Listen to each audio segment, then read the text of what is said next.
परिष्कृत चीनी को पोषण तत्वों के अभाव के कारण जहरील कहा जाता है।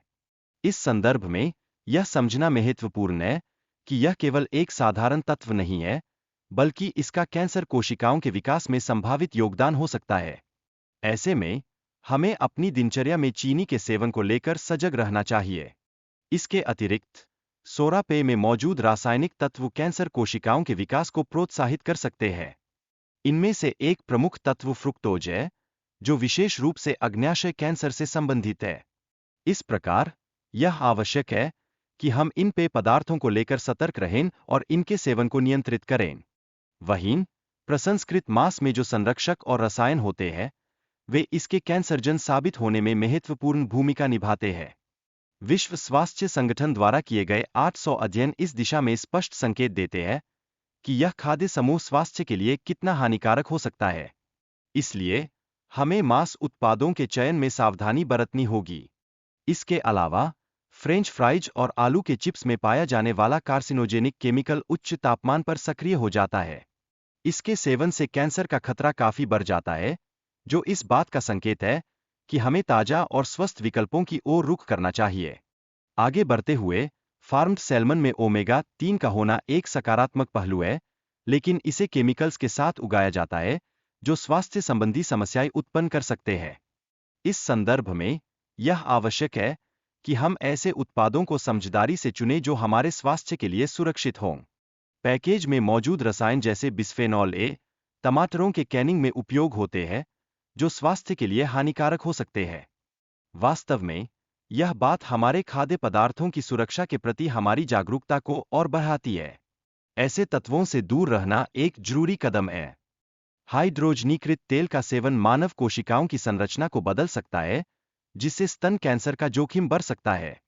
यह विभिन्न खाद्य पदार्थों में प्रचलित है और इसलिए हमें अपने आहार में इसे कम करने के उपाय पर विचार करना चाहिए। सफेद आटे का सेवन भी रक्त शर्करा और इंसुलिन स्तर को बढ़ा सकता है, जो कैंसर को बढ़ावा देने वाले प्रभावों से संबंधित है। इसको देखते हुए हमें समझदारी से आहार का चयन करना चाहिए और अधिक संपूर्ण और प्राकृतिक खाद्य पदार्थों की ओर ध्यान देना चाहिए। अत्यधिक शराब का सेवन यकृत को नुकसान पहुंचा सकता है और विभिन्न प्रकार के कैंसर का कारण बन सकता है। वास्तव में शराब को एक कैंसरजन तत्व के रूप में वर्गीकृत किया गया है, इसलिए हमें अपनी शराब की खपत को सीमित करने की आवश्यकता है। जेनेटिकली मॉडिफाइड ऑर्गेनिज्म (जीएमओ) के सेवन का कैंसर से संबंध होना एक और चिंताजनक पहलू है। यह तथ्य हमें इस बात पर मजबूर करता है कि हम इन उत्पादों के स्वास्थ्य प्रभावों को समझें और उनकी खपत को लेकर सजग रहें। कृत्रिम मिठास का उच्च सेवन भी कैंसर से जुड़ा हुआ है। चूहों पर किए गए अध्ययनों ने इसकी गंभीर स्वास्थ्य समस्याओं का संकेत दिया है। यह उस निरंतर शोध का एक हिस्सा है जो हमें खाद्य पदार्थों के सुरक्षित विकल्पों की खोज की आवश्यकता बताता है।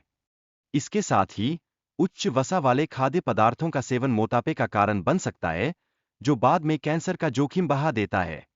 इस संदर्भ में संतुलित आहार न केवल स्वास्थ्य के लिए महत्वपूर्ण है, बल्कि यह कैंसर के जोखिम को भी कम कर सकता है। धूम्रपान की प्रक्रिया से खाद्य पदार्थों में हानिकारक तार जमा होता है, जो कैंसर का कारण बन सकता है।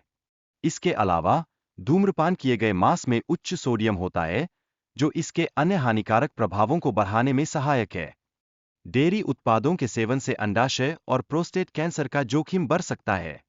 इसके संदर्भ में और अधिक अनुसंधान की आवश्यकता है, ताकि हम इसके संबंध को स्पष्ट रूप से जान सकें और उचित सावधानियां बरत सकें। कैंसर रिसर्च यूके के अनुसार दूध का सेवन आंत के कैंसर के जोखिम को कम करने में मदद कर सकता है। यह कैल्शियम की उच्च मात्रा के कारण हो सकता है। इस दृष्टि से दूध का संतुलित सेवन हमारे स्वास्थ्य के लिए फायदेमंद हो सकता है।